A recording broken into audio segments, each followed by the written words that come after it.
Entre hilos, el poder de la conversación. Un doble clic a los clásicos del pensamiento social. Bien, bienvenidos a un nuevo capítulo en Entre Hilos, una vez más con Daniel Chernilo, académico de la Escuela de Gobierno de la Universidad Adolfo Ibáñez. ¿Cómo estás, Daniel? Hola, Francisco. Otro viernes.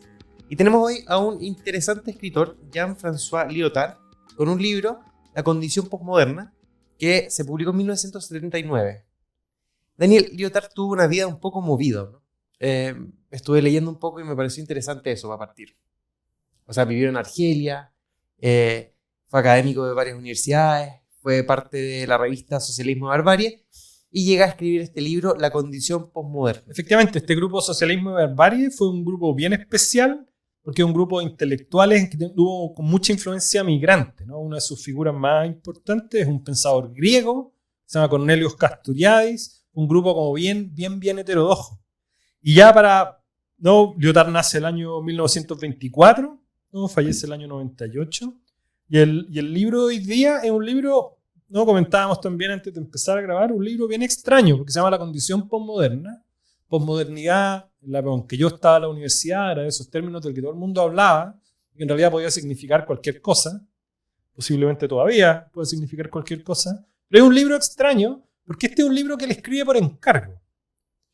El consorcio, lo que en Chile sería algo así como el CRUCH, el Consejo de Universidades Chilenas, imagínate que está interesado en cómo hacer la sociedad del conocimiento en 50 años más, y le pide a Lyotard, un filósofo destacado en la época, pero no el filósofo más importante del momento, ni mucho menos, dice, mire, ¿por qué no nos escribe usted un reporte sobre el futuro del conocimiento en la historia de la humanidad? Y Lyotard sale con este libro, que cuando uno lo lee es un libro cortito, de unas 120 páginas, dice poco y nada sobre la pregunta un reporte sobre el estado del conocimiento del futuro. Sino que aparece con esta tesis de que estamos viviendo un cambio de época y que la característica principal del cambio de época es que las grandes narrativas, los grandes relatos, él usa el término metarrelatos o metanarrativas, los grandes relatos de la modernidad, el desarrollo económico, ¿no? El progreso, el socialismo, ¿sí?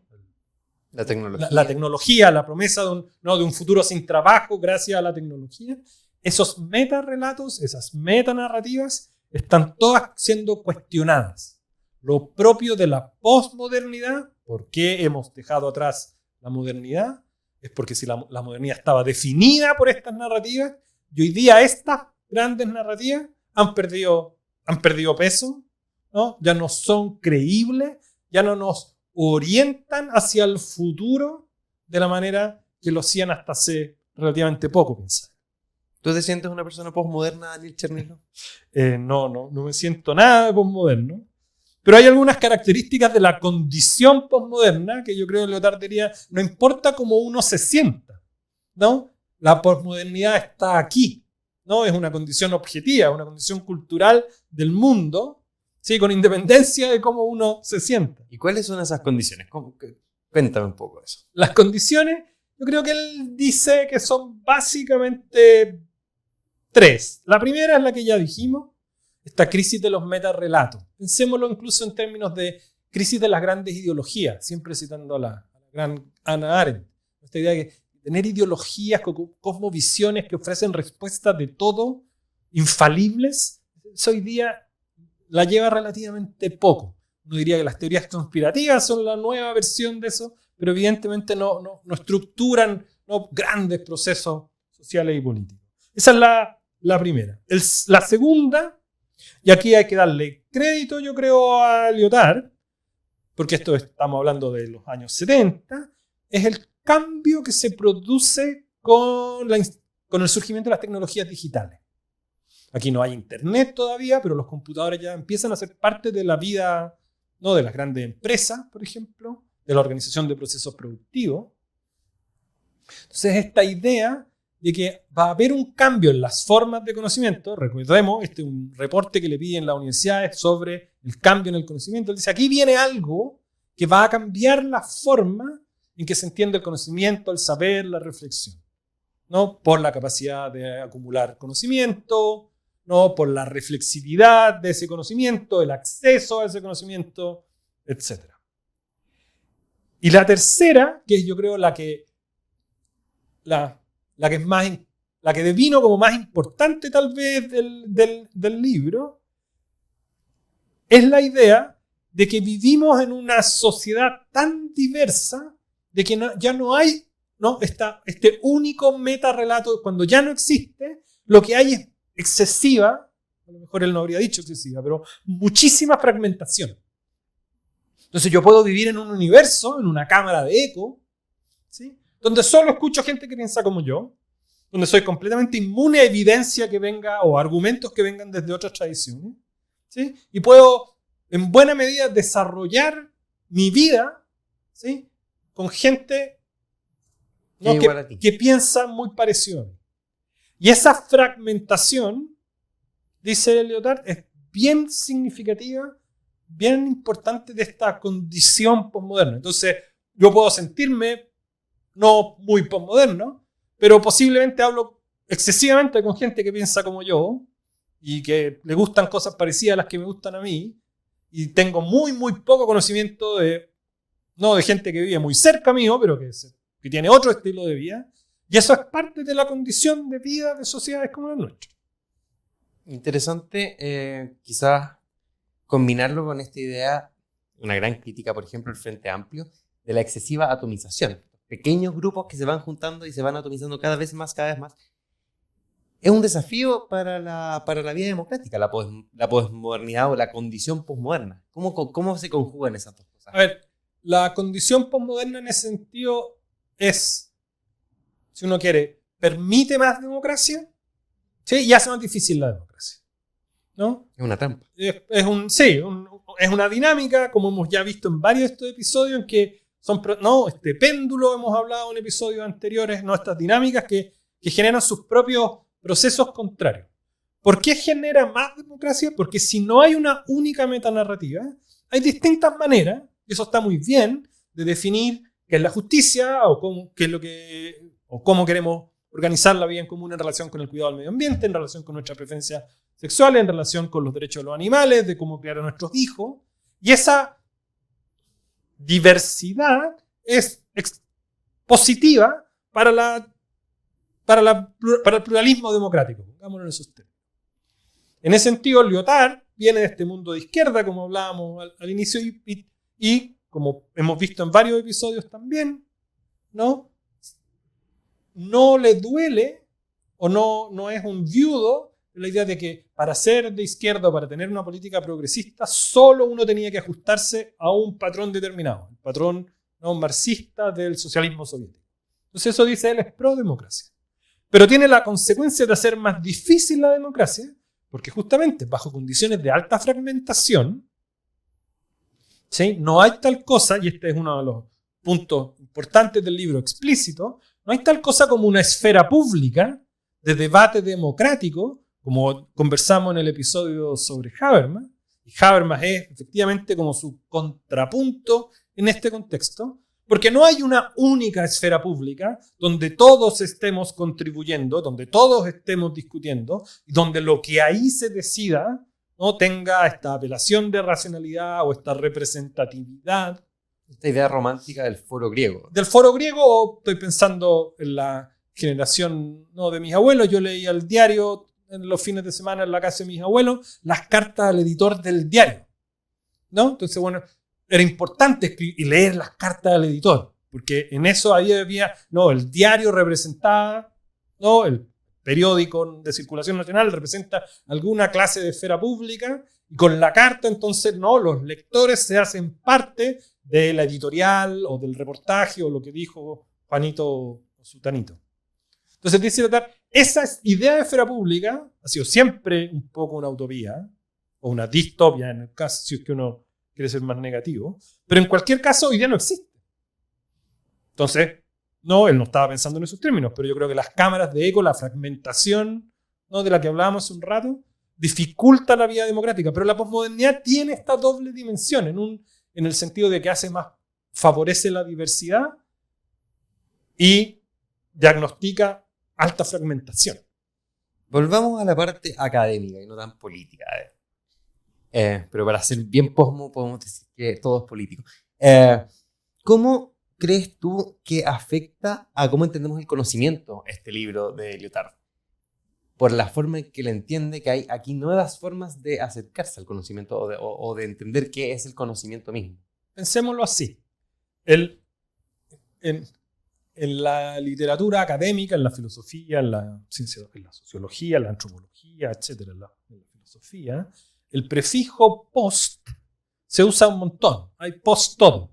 Postmaterialismo, postfeminismo, postestructuralismo, postmodernismo, ¿sí? Pero el post significa en los distintos argumentos dos cosas que son bien distintas. Uno es como el significado más evidente, que post es algo que viene después, ¿no? Entonces, postmodernidad es algo que viene después de la modernidad.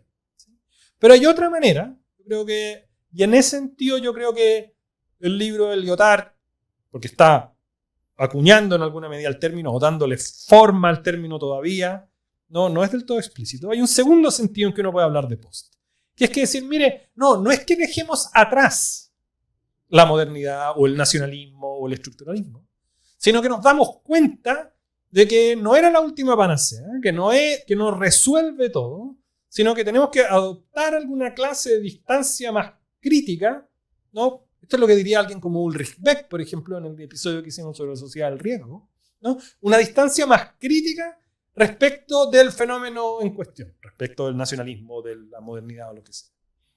Si eso es así, entonces lo que dice Lyotard sobre el conocimiento es que, por una parte, no vamos a dejar de lado, por ejemplo, la ciencia. No vamos a dejar de ir al doctor, yo no me quiero operar de apendicitis con una técnica de los años 50, si es que hoy día está la laparoscopía que me permite entrar y salir del... ¿sí? Por tanto, no salir de la operación. La ciencia sigue progresando, ese progreso no es una ilusión, ¿sí? Y nuestra vida diaria está cada vez ligada a desarrollos tecnológicos.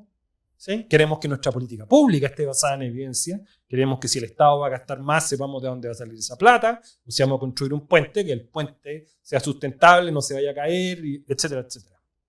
Pero al mismo tiempo, los científicos tienen que estar permanentemente convenciéndonos de que aquello que hacen tiene valor. De que aquello que hacen efectivamente se ajusta a reglas del escrutinio público de la evidencia, al sometimiento de una discusión racional, al juicio de pares. No hay una legitimidad automática. Hay que estar justificando el conocimiento. Hay que estarlo justificando permanentemente. Entonces, una condición postmoderna, para seguir con ese argumento, no significa tiramos a la basura, todo da lo mismo, que en alguna medida fue una interpretación del libro. Bueno, si ya no hay más metarrelatos, si hay fragmentación, lo que yo opino, ¿no? Respecto de la apendicitis es lo mismo que vale lo mismo que lo que opina un doctor que ha operado durante 20 años de apendicitis. No, en realidad no es para tanto. Pero la legitimidad de ese conocimiento científico, en la medicina, en la sociología, en la economía, en la ingeniería, los que se dedican a estudiar, ¿no? el clima y los terremotos, los geólogos, ¿sí? Tienen que estar permanentemente explicándonos por qué aquello que hacen tiene sentido, está justificado, requiere inversión pública, requiere que lo apoyemos, ¿sí? Y no es una cuestión ni automática ni gratuita. Entonces, su diagnóstico de la situación del conocimiento tiene como estas dos dimensiones. Pienso en Lyotard escribiendo en Francia, en su contexto setentero francés, después de una gran crisis política que había vivido Francia, y también durante una crisis política que estaba viendo en los 70, no solo Francia, sino el mundo. Salgamos un poco a Occidente, apliquemos esto quizás a otros lugares. ¿Cómo ves tú esta condición de lo posmoderno, por ejemplo, en culturas mucho más antiguas que Occidente y que tienen quizás relatos y devenires más largos y más lentos? Bueno, uno podría hacer el argumento, no creo que es un argumento que se haya imaginado Lyotard en el libro, pero me parece perfectamente como compatible, que una de las grandes críticas al pensamiento moderno, en el capítulo anterior de Butler hablamos de estos binarismos, ¿no? Cuerpo-mente, individuo-sociedad, que son parte del pensamiento moderno. Una segunda forma de criticar el pensamiento moderno es, decimos que el pensamiento moderno tiende a ser muy eurocéntrico, que tiende a tomar a Europa, los desarrollos de Europa, y cuando estamos pensando en Europa, ni siquiera por supuesto es toda Europa, sino que es justamente Francia, Alemania e Inglaterra, y los Países Bajos, y pare de contar, se toma eso como modelo, y que el resto de los países del mundo debiesen querer al menos, ¿no?, asemejarse a estas sociedades desarrolladas. Una condición posmoderna de fragmentación, una de las primeras cosas que echa por la borda es esta idea de desarrollo en que todos vamos necesariamente, o debiésemos querer, ¿no?, parecernos y ser más como estos países. O sea, la parte como fundamental de la fragmentación de la condición posmoderna es que no una fragmentación, si tú quieres, que tenga lugar únicamente alrededor de Occidente, sino que le obliga al propio Occidente a situarse en un contexto cultural, histórica, religiosamente mucho más fragmentado también. Entonces uno diría, esta crítica al eurocentrismo, al tomar Europa como el centro, ¿no?, desarrollado, civilizado del planeta, es ya expresión de que vivimos en una condición posmoderna donde no hay una única forma de comprender los procesos históricos. Ya no hay una única metanarrativa, metarrelato, que organice el conjunto de la sociedad. Daniel, hemos grabado varios episodios ya, hemos visto varios libros, varios autores, autoras, y qué razón me da culpa, hemos sido quizás un poco pesimistas.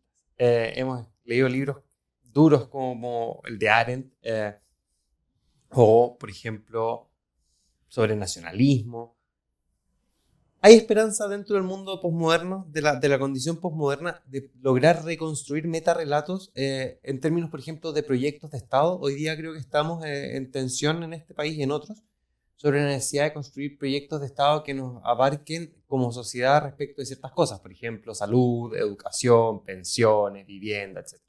¿Tú crees que hay espacios para la esperanza de que la política reencauce esta fragmentación hacia metarrelatos en forma de proyectos de Estado? Tratando de hacer un argumento como que vaya en la línea del libro, yo creo que uno diría metarrelatos con mayúscula, o sea, grandes narrativas que organicen el conjunto de la sociedad, ¿no?, con una temporalidad así de 50 o 100 años, yo tendería a pensar que no.